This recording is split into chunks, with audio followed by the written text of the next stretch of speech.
topics and opinions expressed in the following show are solely those of the hosts and their guests and not those of W4CY Radio, its employees, or affiliates. We make no recommendations or endorsements for radio show programs, services, or products mentioned on air or on our web. No liability, explicit or implied, shall be extended to W4CY Radio or its employees or affiliates.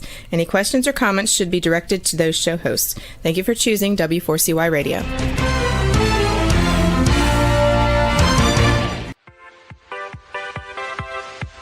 Welcome to the Ask Good Questions podcast, broadcasting live every Wednesday, 6 p.m. Eastern Time on W4CY Radio at W4CY.com. This week and every week, we will reach for a higher purpose in money and life, as well as a focus on health and wellness. Now, let's join your host, Benita Bell-Andersen, as together we start with Asking Good Questions.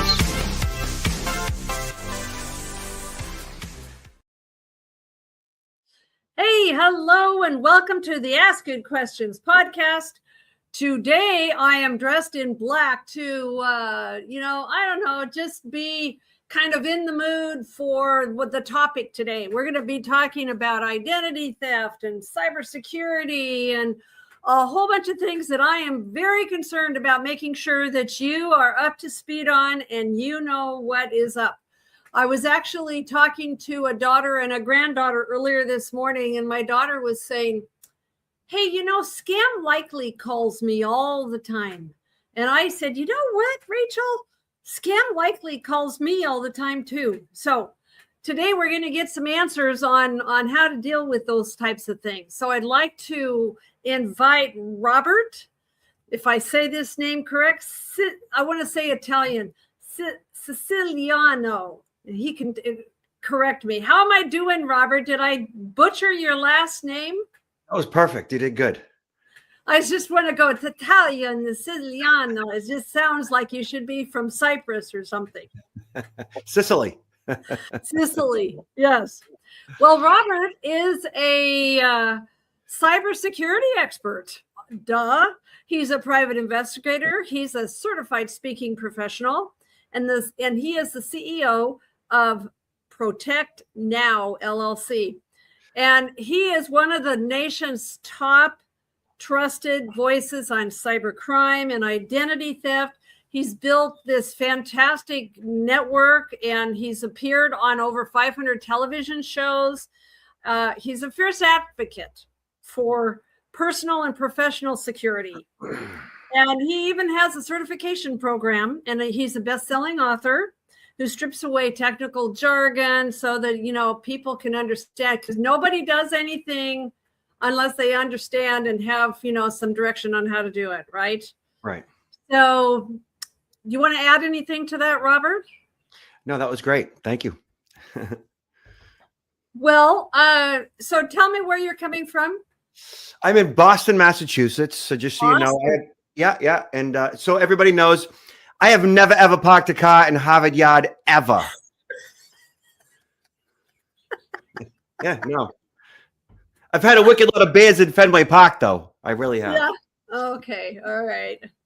I've unleashed a monster.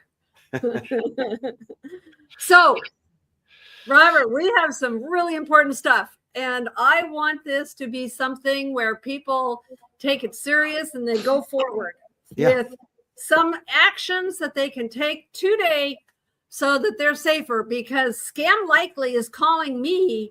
And if they're calling me and my daughter, I'm sure they're calling everybody else too. Yeah, that's so funny. Scam like it's caller ID. That's good. Yeah.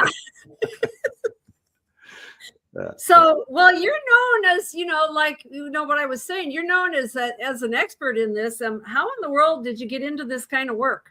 Oh, I've been involved in personal security since I was 12. I was mugged in downtown Boston when I was a kid. I was with my little brother, and 5 kids approached us and they took our money. And that kind of messed my head up a little bit, right? And that was when I was 12. And when I was 13, I was at summer camp and I met a young girl. And, back then, and we're talking 40 plus years ago, kids didn't really know what sex was, right? But she said to me one day after camp, she's like, I think you should know that my mother's boyfriend raped me. And I was like, I looked at her face and I was like, I don't know what to say. I don't know what to do. And I go home and I say to my dad, what is rape? Because I had no idea what she was talking about, but I just knew it was bad by the way she said it. So from that point on, once he explained to me, right, dealing with my own multiple attack situation, what she'd gone through, personal protection became a primary focus for me at an early age. It just did. I mean, from that point on, I just started to consume everything that I could on the topic, on the issue. And then by like the mid 90s, I had my first computer, like in 1995. I had an IBM PS1 Consultant, which is like Windows 3.0 with a 150 megabyte hard drive. I was like one of the first people that I knew online, you know. And then early into that, my computer got hacked in the 90s. I suffered thousands of dollars in credit card fraud. And from that point on, I was like, personal security became something more than physical security. It became information security. It became identity theft, right? And this is in the mid 90s. So by 9/11, I had been entrenched in personal protection. And right after 9/11, I went full time with this. You know, I'd been in the trades prior to that. But after 9/11, like everything that I had been saying now at this point for close to a decade or more began to resonate and make a lot of sense. Right. And since that time, I have seen the evolution of cybercrime and personal protection at a level that like it's just kind of out of control for most people. And most people don't know what to do or how to react or how to respond. But I do, and I provide that level of basic intelligence to my audience so that they are informed. And once you are forewarned, you are forearmed. And really, most of this stuff is pretty easy as long as you do the basics. Understanding and recognizing risk is a matter of kind of taking it to heart, making sense of all of it, and doing something about it. Yeah. Well, going forward, what is it that worries you the most?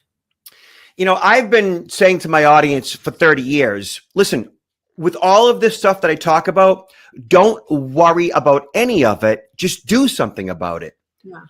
Okay. However, in the past year or two, with AI and deep fakes and voice cloning, I'm a bit worried. And I think that we should worry a little bit due to the fact that human beings are completely incapable of telling real from fake when it comes to deep fakes. The audio clones, forget about it. There is nothing that you can do to prevent that. You can't really determine what's real or fake.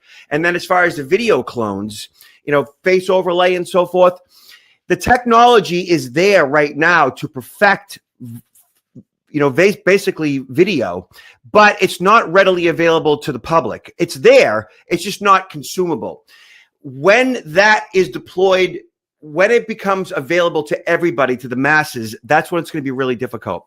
So right now, the basic thing that you're supposed to do is kind of look at every single incoming call, email, and phone call and deduce, okay, what is happening here? Is this real or fake? What is the motivation on the person on the other end? Is my loved one really distressed or at issue, or is this really an investment scheme or fraud and so on? Like, you really have to be critical in your thinking going forward.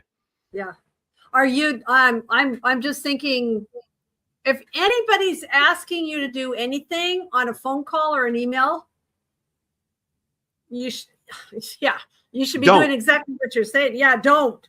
Yeah. So it really boils down to basic common sense. Like, is your grandson really being kidnapped? Is your daughter really being kidnapped? Like, all of these ruses and scams are designed to get your blood pressure up. They're designed to freak you out. There's some urgency to all of them.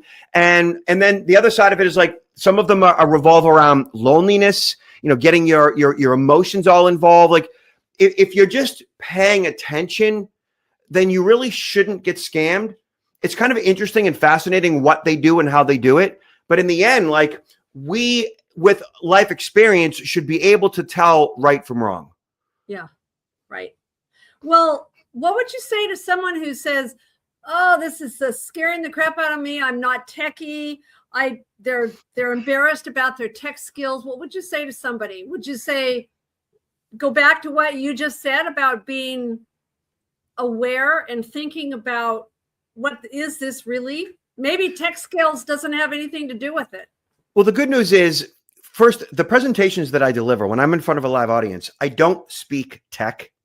I don't do any technical jargon, right? My presentations are jargon free, and I just speak like, normal, like you and I having a conversation, okay? And I don't provide any advice that would require any technical skills either. Yeah. It's all basic 101 stuff. Like if you know how to log into email, if you know how to post an update to, say, Facebook, if you know how to send a text message, like that's all the basic administration that you need to know to do the majority of the cybersecurity stuff that you need to make sure that the bad guys look at you as a tougher target. So it's all actually really simple. You don't have to be really even tech savvy or like some type of an engineer of sorts. You just have to use common sense and use your basic skills. It's like if you know how to bake a cake, then you know how to, follow a recipe and get all the ingredients and follow the recipe and put it all together. Well, that's all security is. It's just a matter of following certain processes and engaging in certain habits. And once you do all these different things regularly, creating these habits, then again, you become a tougher target. It really is as simple as that. Right. So, Robert, you turn yourself into the typical scammer. From the criminal's point of view, walk us through a typical scam so we understand how they think and how they operate. So all the inbound communications, email, phone, text, even in person, right? Bad guys have access to technology to scale their operations in such a way where they can send out millions of emails, millions of text messages, make millions of phone calls, like simultaneously, right? Yeah. And AI allows them to do that. And then once we react and respond, we respond to that text message, we respond to the phone call, we respond to the email. The idea behind all of those responses is that you now are engaging the criminal in such a way where you're saying things and putting words into text and so forth that allow for a response, whatever that response might be. Okay, so what they're looking for is for you to not know immediately that that inbound phone call, email, or text is a scam. So for example, all of those wrong number text messages that you get, they're all scams. Every single one of them are a scam. But like I got one yesterday that said like, "Happy New Year, Robert. I hope you're doing well. I wish you a prosperous year." And then that was it. And then I looked up the phone number and I couldn't find it online. I looked it up in my email, like as somebody who I might have been in contact with and could have been in my email. I didn't know who it was. So I didn't respond to it and I just deleted it because they didn't identify themselves. They said my name, certainly, but the phone number was not showing up anywhere in the web or in my inbox or on my phone either. So it was a scam, but they knew my name.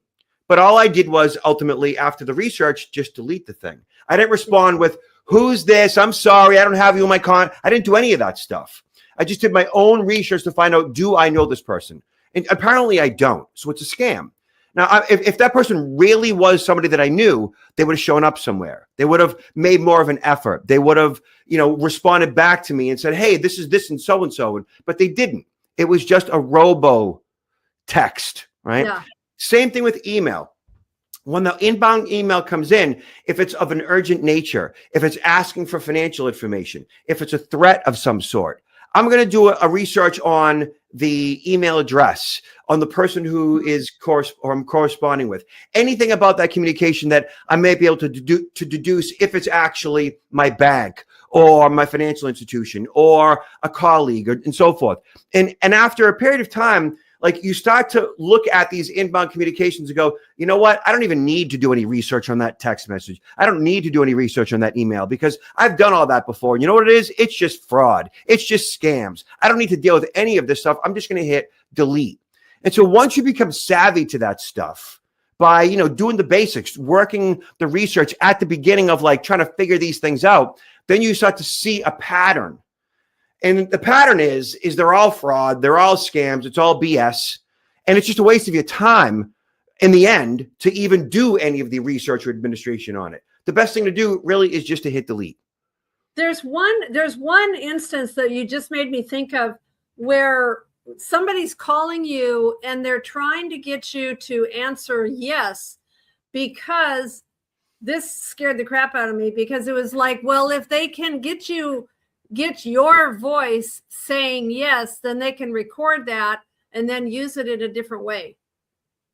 Yeah. So voice biometrics, where banks might use that information to identify or authenticate their clients and so forth, in some ways has been and can be compromised. However, the companies that provide these technologies are getting better at determining real and fake. They're getting better at determining recordings and so forth.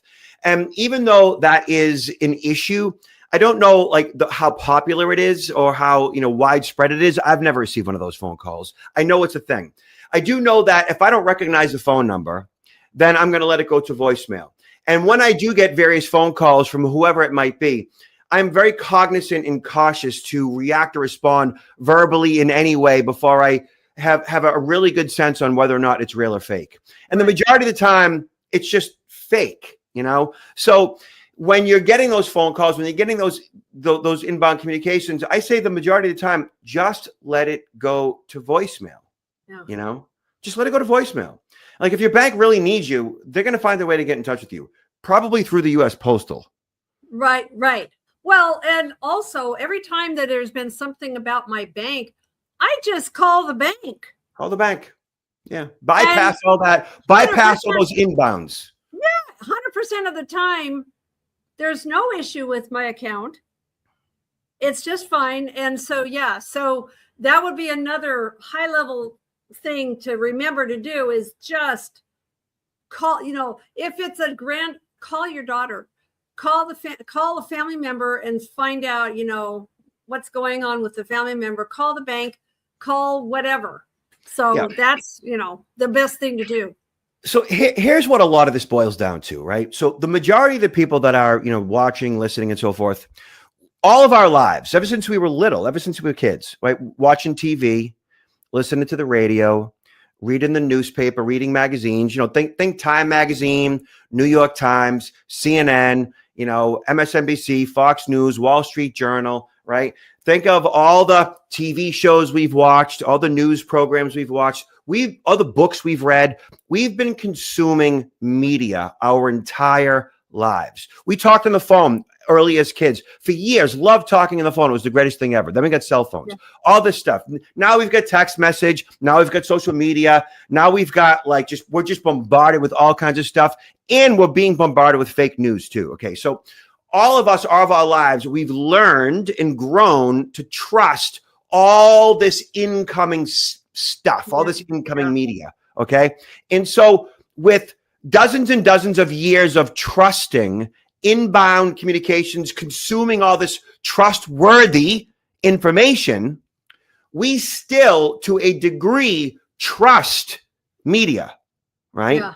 When I say media, I mean phone calls, emails, video, audio, TV, radio, podcast, streaming, social, the written word, online. We still, to a degree, trust that stuff, and we want to. And we kind of need to a certain degree. But I think that we're at a point now where I think all of us need to kind of step back. And if you're not reading it in the New York Times, if you're not reading it in the Wall Street Journal, if you're not reading it in Time Magazine, if it's not actually on CNN or Fox News for that matter, if it's not actually on a trusted news source, if it's just via phone call, email, text, then you can't just automatically believe it. You can't just automatically trust this inbound media. You need to really kind of take a step back and go, yeah, not everything is worthy of my trust any longer. My mother used to say to me when I was growing up, believe nothing of what you hear and half of what you see. And today, you might believe almost nothing of what you hear and nothing of what you see to a degree. You kind of need to really kick back and just, and we could spend hours and days talking about 1,000 different scams and what they look like and how they operate and what the motivation is. But in the end, I don't know that any of that really matters. I think what really matters the most is you just need to kind of stop what you're doing and think about okay, what is this actually trying to get me to do? Right. What is really going on here? What does this inbound request really mean to me? And if I engage in it, what's the negative outcome? As much as it might upset me that my grandson is at risk, or my daughter is kidnapped, or my bank account's been compromised, is that really happening? Is that really a thing? You know, what's the likelihood of that really being the case? And the answer is no. I really don't think your daughter's being kidnapped, or your son's, been arrested, or your bank account's been compromised. I don't think that any of that's really happening. Well, let's wrap up. So everybody's familiar with this sort of thing. So what would you say would be the top 3 red flags? That would instantly make them, because what we're talking about is we're talking about changing people's how they react, I guess, right? What we're doing is you and I are trying to help people react in a different way, so they change their behavior so they're safer. So what would be those simple red flags? Yeah. So first and foremost, anytime there's any urgency at all, that's probably fraud. Anytime someone's life is at risk, someone's account is at risk, your money's at risk, that's pretty much 100% of the time fraud. Any urgency whatsoever. Okay. Anytime there's any finances involved, anytime, right? Like, I do not make large financial decisions without the guidance of my financial service professional.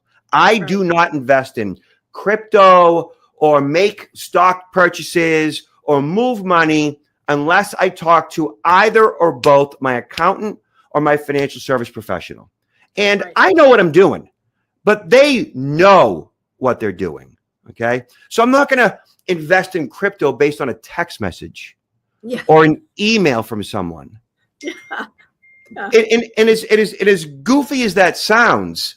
I have come face to face with people who have done that and have lost 6 and 7 figures. Well, Robert, this keeps happening, so it must be profitable. For the scammers, yeah, of course it is. Yeah, it keeps happening because we as a species, by default, trust. And we want to believe in our fellow human, even if they're digital and thousands of miles away, or we've never met them, or it's over the phone, or even over video from afar. We just want to and need to trust others. That is our inherent want and need. It's more normal to trust others than it is to not trust others. Not trusting others goes against our core beliefs. Do you understand that? We want to and need to trust as an interdependent species. Not trusting is not normal. We fight against not trusting. We always give the benefit of the doubt, or too much for that matter. And when you understand that core concept, then not trusting automatically, anytime there's money involved, anytime there's urgency involved, then if you understand those 3 core things, really you should be good. Yeah. So probably we're going to change gears here a little bit.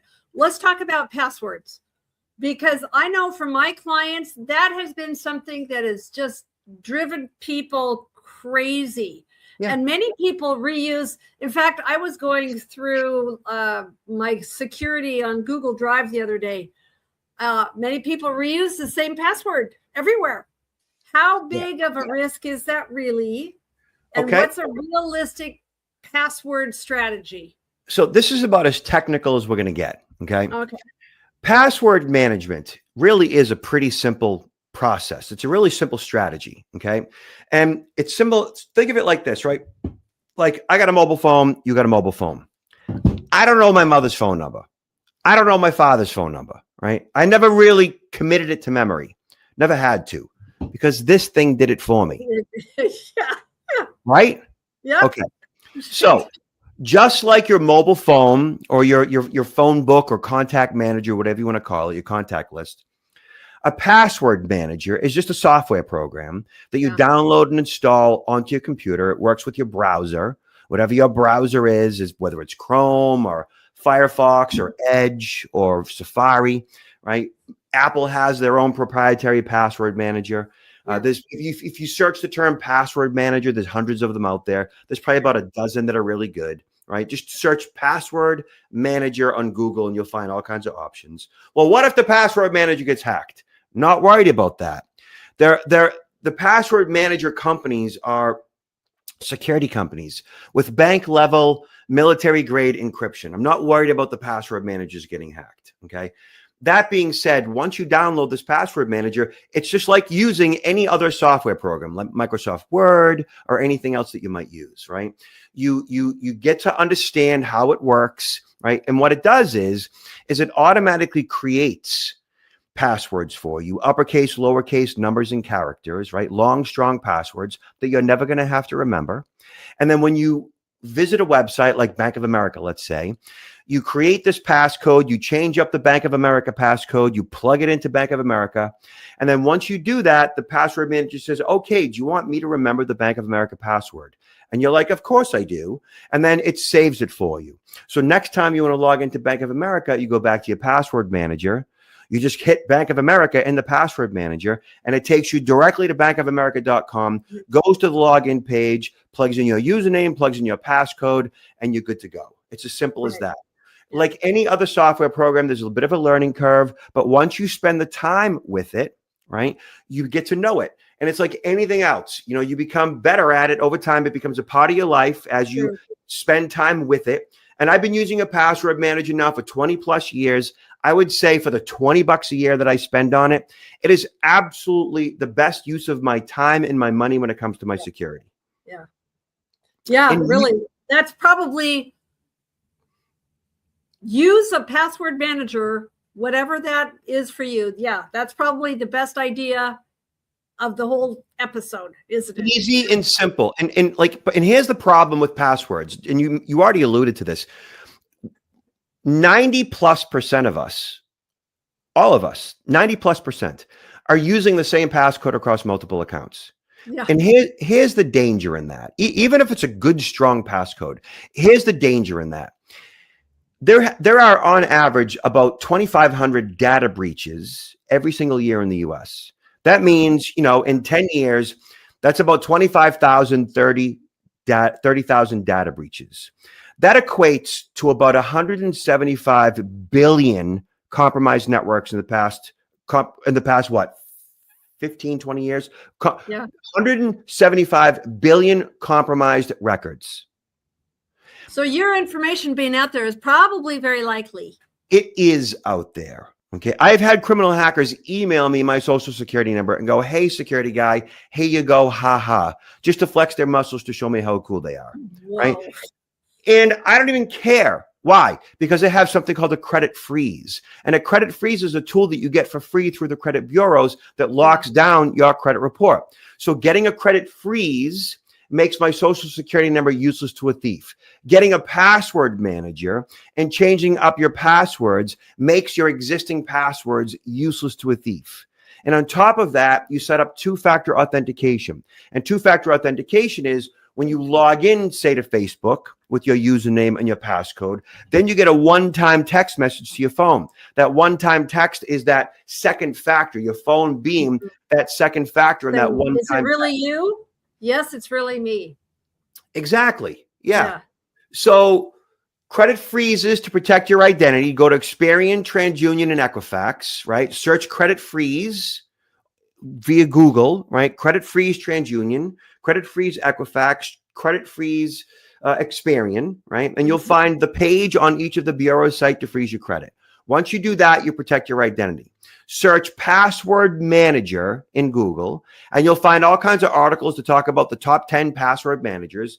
Download one of them, play with it, and spend some time with it. And before you know it, you're going to be an expert at it, right? And then search PayPal two-factor authentication, Gmail two-factor authentication, AOL two-factor authentication. And by doing that search, you're going to find a link on AOL or Yahoo or PayPal that shows you how to set up two-factor authentication for that particular website. And once you do that, now you've got your passwords all locked down. You've got two-factor authentication to to like a backstop, watching your back to protect you on all the various sites. And by getting a credit freeze, you protect your identity. Yeah. Well, there's another one that I thought of. There's all these variations, right? And this is, we're on a trip. So we're on a trip, cross-cut road trip, stop at a gas station, get some gas. About 30 seconds after leaving the gas station, we're getting a message from like Capital One that someone had stolen our credit card information at the gas pump. Okay. And so what are the most common ways that identities are being stolen? Would that be one of them, is stealing credit card information in some random way out there? So let's back up a little bit. Okay. For your identity to be stolen, we're talking about your identity, your personal identifying information. Which is different from the credit card. Different. So your identity is your name, your address, your phone number. It's kind of your email address, and it's your social security number. It's those 5 major things, right? And so for your identity to be stolen, that generally starts with your social security number. And from there, they open up new lines of credit using your name, maybe a different address, maybe a different phone number. But a stolen identity starts with the social, and then either your name or a variation of your name, either your address or a variation of your address, and so forth. Okay. To prevent a stolen identity, that's where a credit freeze comes into place. Okay. Right. Okay. Credit cards, different animal altogether. Now, if a bad guy wants to open up a brand new credit card under your name, a new line of credit from a bank that you've never done business with, a credit card you've never had before, then they would need to steal your identity, and they get your social, and they open up a new line of credit, a new credit card. Make sense? Just because they get the information on the credit card doesn't necessarily. That's just credit card fraud, is what that is. Okay. So if you're using your card at the gas station and 5 minutes later your card's being compromised, that's credit card fraud. That's not even identity theft. Okay? It's just credit card fraud. And the way that you deal with credit card fraud is, first and foremost, I don't worry about credit card fraud. Meaning, like, it's not even a concern of mine, right? If my credit card is compromised, if somebody uses it without my authorization, well, what do I have to do? What are my options? I just refute the unauthorized charge and it goes away. There's zero liability for me. So credit card fraud is easily remedied or mitigated by just simply calling the credit card company and saying, that wasn't me, refusing the charge. Okay. And the way you do that is you monitor your statements. Now, the best way to monitor your credit card charges in real time is by setting up push notifications or push alerts, which means that either on the app on your phone, you get like a notification, a push notification, a pop-up that says, hey, there's been some activity on your card. Now, if I just use my credit card, I'm going to get a pop-up that says, hey, you just used your credit card. I'm like, I know, because I just did. But if I get a notification that it was used at 3 o'clock in the morning at a gas station that I haven't been at, well, then I'm going to wake up the next morning and I'm going to see that. I'm going to call the credit card company and go, hey, that wasn't me. So you set up push notifications through your mobile apps and at the credit card company or bank's website. Just log into your menu and you'll see the notification settings or security settings, and you check every box so you're aware of all your charges as they occur. Right. That's it. That's how you mitigate credit card fraud. Yeah. Well, I know it scares the crap out of a lot of people. It scared the crap out of my husband. Holy cow. He was just like, so yeah. So it's good to put, it's good to put this stuff in context too. Yeah. Credit card fraud is a non-issue. Like, I'm not concerned about my credit cards being compromised. Have they been compromised? Yeah. And all I do is make a phone call and it's done. It's no problem. I don't worry about where it happened, who did it, how much they spent. I don't care. Like, just, it makes no difference to me. It's just a simple fact of life. Well, social media is where most grandparents connect with their family. Yeah. But it can also connect a lot of, expose a lot of personal information. What are your top tips for, whenever I see something about, I'm going on a trip or whatever, is like, don't tell people you're going on a trip. What are your top tips for social media for the older crowd? So I don't know that it's necessary to share as much as the majority of the people that share do. Yeah, I agree. I just don't see a reason to share your location, the fact that you're traveling. I don't know that it's necessary to post your whereabouts, the fact that you've left the house. Yeah. I just don't know that providing the intelligence that a bad guy could use against you is a good idea. There's something called security through obscurity. And security through obscurity basically means that by basically like kind of hiding certain things, by making certain things obscure, in a way, you're kind of protecting them, you know? Yeah. And so by hiding location data, by not revealing so much information, you wouldn't post your social security number on Facebook. No. So why are we posting where we are or where we aren't, or all of this other ancillary data that could be compiled and used to identify, locate, compromise a password? Like, I just don't know that it's necessary. Just because others are doing it doesn't mean that you should too. You know? There's one that I have been especially concerned about with my granddaughters using social media, and that's the whole romance scam thing. That can be just downright heartbreaking, because there's all kinds of things that can lead into. But what patterns do you see there, and how can loved ones gently intervene if they see something crazy going on? Yeah. Here's how this works. This is pretty simple, actually. So we as human beings, by default, we experience, like, for example, we experience hunger pains, like if you're hungry, your body is designed to create an urgency within your body to find and forage for food. Right. It's been like that for thousands and thousands and thousands of years as part of our evolution. Okay. Well, loneliness, right, is there. It's been there for thousands and thousands of years, right, for evolution. And they call it the pain and the ache of loneliness. No different than hunger pains.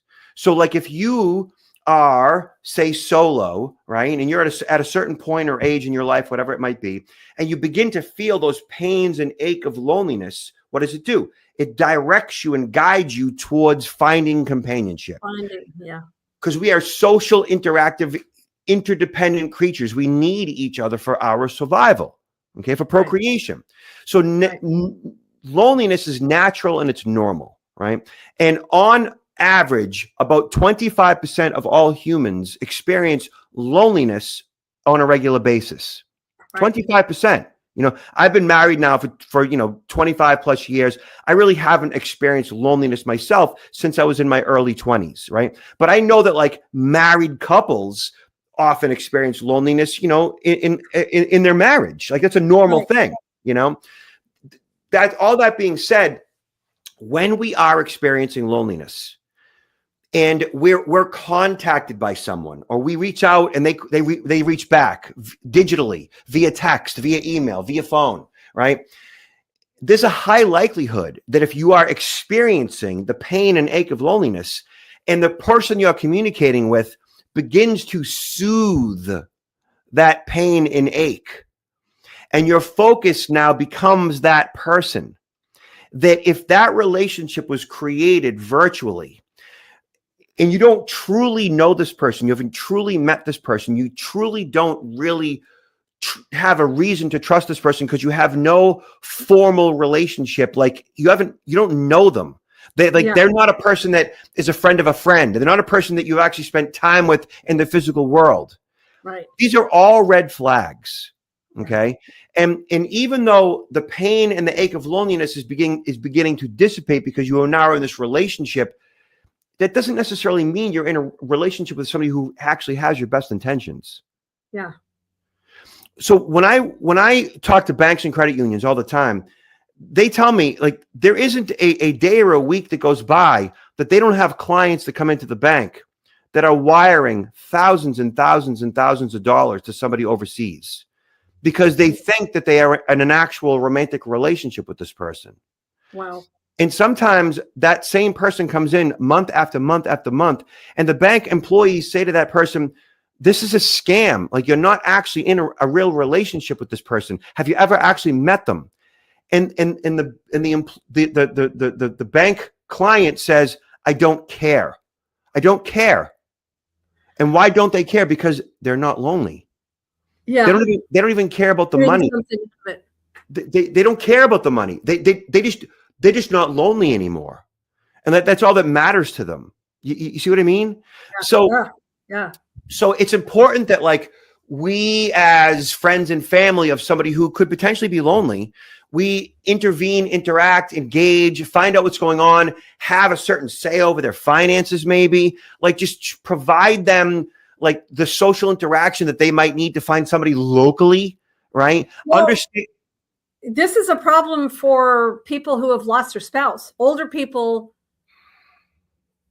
who are going through a massive adjustment. It's a big deal. It's a big deal. It's awful. I have a good friend who, he's a colleague of mine. He's a financial advisor, and his dad died in his like mid 60s. And so like his mom retired, widow, like after about a year, like he's at her house, with the grandkids, and they're just like having a Sunday dinner or whatever. And he sees his mom's laptop like on the counter, and he kind of like is like kind of going through it just to kind of like check on her a little bit. And he sees like she's on Facebook. He sees like she's on Match.com. And he kind of got like a little upset, because like his dad had died and everything. He's like, Mom, what are you doing? And she's like, I'm an adult. Like I feel lonely sometimes. I just want to like, meet somebody. And he's like, all right. Because, his mother kind of gave him a lashing and all.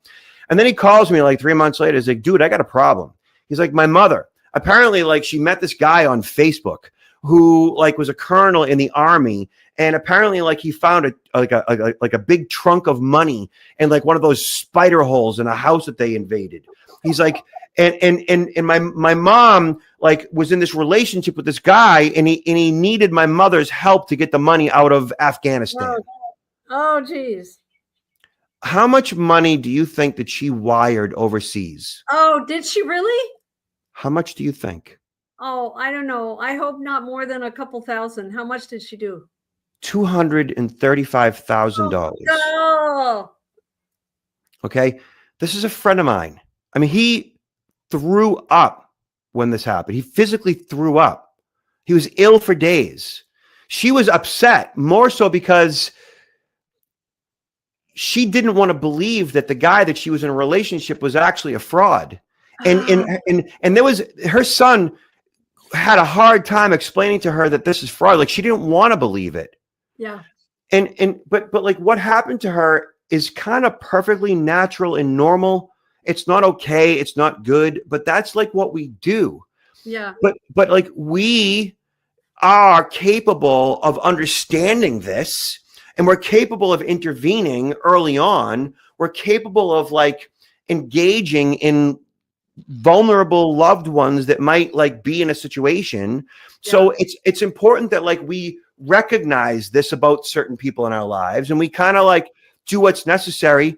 And then, and there might be situations where you just can't do anything.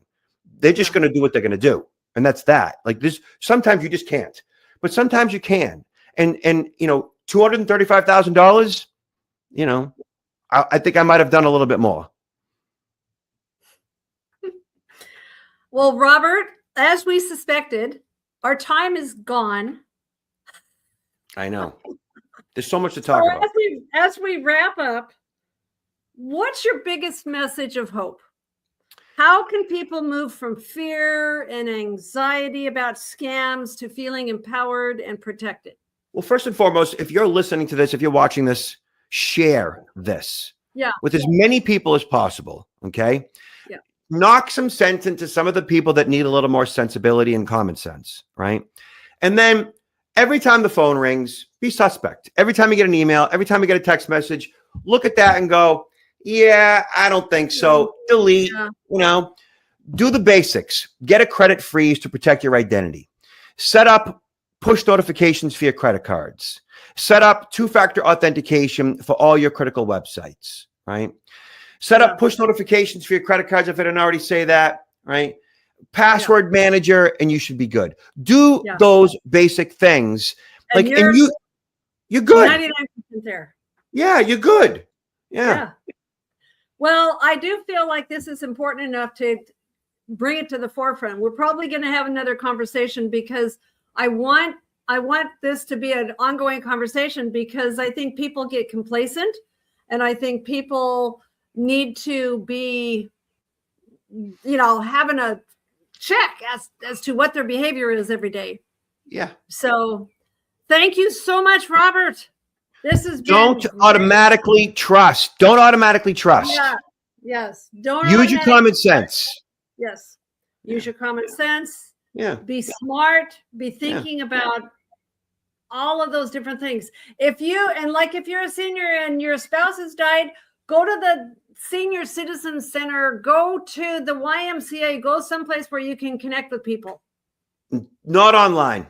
Not online. No. Nope. Gone. Go to the library. Sign up for every library within a 50-mile radius of where you live, and go to they all offer free classes, free seminars, free things. Go to every single one of them and meet people, socialize, get out of the house. Right. Okay. Robert, love you. Thank you so much for joining me today. This has been awesome. And hopefully we have had you ask some good questions about your own personal behavior in this area. So thank you so much for joining the Ask Good Questions podcast. Thank you. Today's episode is over, but we did ask good questions again, didn't we? Don't miss out as we broadcast live every Wednesday, 6 p.m. Eastern Time on W4CY Radio at W4CY.com. Join Benita Bell-Andersen next week for more conversations with experts on finances, retirement, behavioral finance issues, health and wellness, and more. Until then, remember to ask good questions.